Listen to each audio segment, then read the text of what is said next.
Good morning po sa inyong lahat. Ito po ang ating channel, ang Tabsong Viewpoint. So, welcome po dito sa ating channel, Luzon, Visayas, Mindanao, at sa buong Pilipinas. Okay, sana po ay nasa mabuti kayong kalagayan sa mga oras na ngayon. Okay, balik po tayo dun sa ating talakayan, sa mga importanteng balita na nasasagap natin sa social media.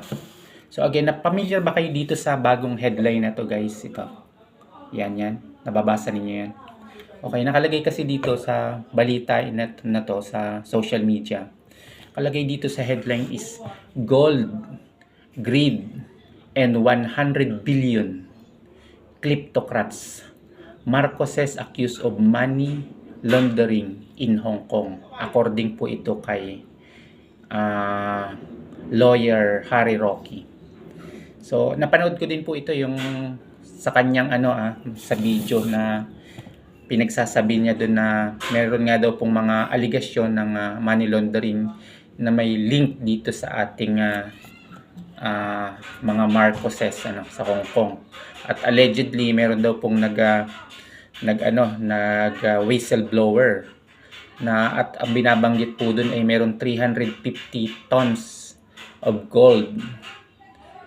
Nakalagay dito 350 tons of gold using a Hong Kong bank as well as Marcoses bank deposit, allegedly holding over 100 billion dollars. Napakalaking pera nito, guys. So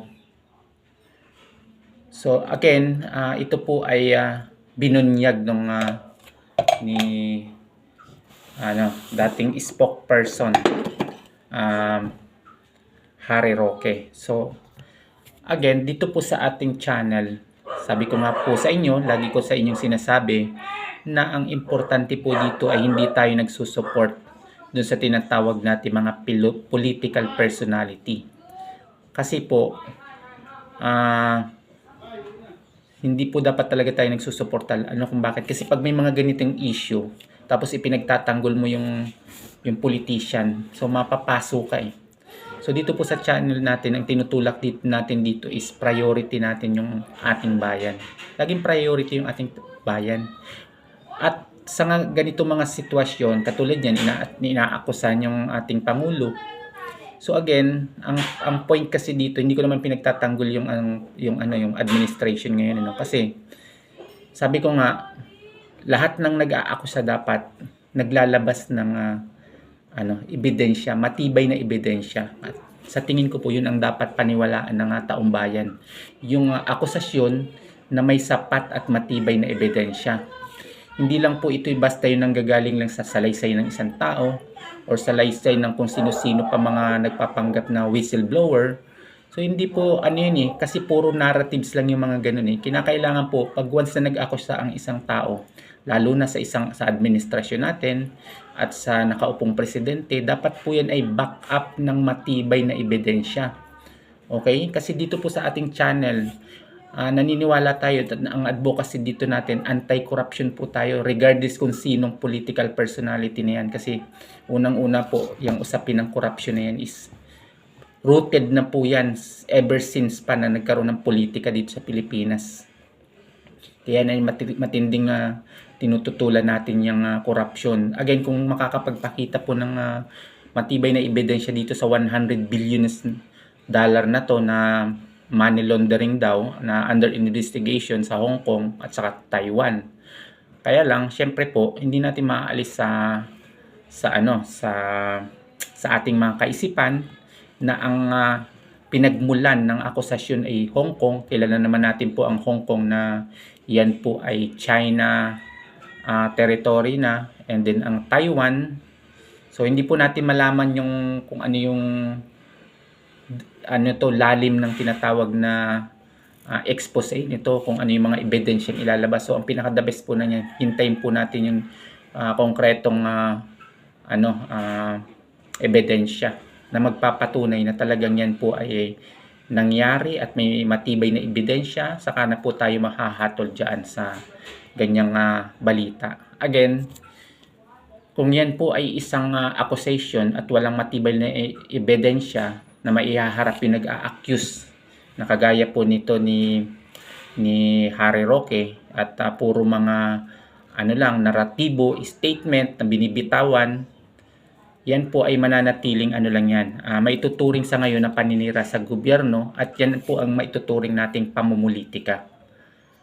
Okay, okay? So yan po yung ano pag ang isang akusasyon at ay walang matibay na ebidensya, yan po ang maliwanag na paninira lang doon sa inaakusahan. So dapat po talaga nagre-rely tayo sa evidence. Okay? Dapat may matibay na ebidensya. Yun po ang ating pananaw dito sa usapin na ito na na issue na to na may 100 billion daw po na money laundering case na under investigation ngayon ng Hong Kong government at tinitiyak kung sino ang kung talaga maililink ito sa tinatawag na ill-gotten wealth ng mga Marcoses. So yan po ay hintayin natin yan at malalaman po natin yung ano niyan, ang katotohanan niyan sooner or later. So yun lang po ang ating ano ngayon. Wag tayo pong magpapadala sa mga statement ng mga akusasyon na walang matibay na ebidensya. Yun po ang reminder ng ating channel sa taong bayan at sa social media po na kung saan madalas natin makita yung mga ganitong accusation. Yun po at maraming salamat sa inyong lahat. Ano po ang masasabi ninyo dito sa ating kasi medyo maingay dito sa kapaligiran natin. So kailangan nating mag-cut muna tayo dito sa ating panayam na to kasi alam mo na guys dito sa ating lugar hindi masyadong komportable mag-record. So anyway, yun lang po at marami pa po tayong pag-uusapan at sana po ay patuloy kayong maniwala na may pag-asa pa ang Pilipinas at tama po ang ating advocacy dito sa channel at nais ko pong suportahan ninyo ito at nawa po ay lumaki ang ating community at itusulong natin ang pagsuporta sa ating bayan at hindi sa mga political personality. Yun po at maraming salamat sa inyong lahat at sa inyong lahat po dyan. Peace.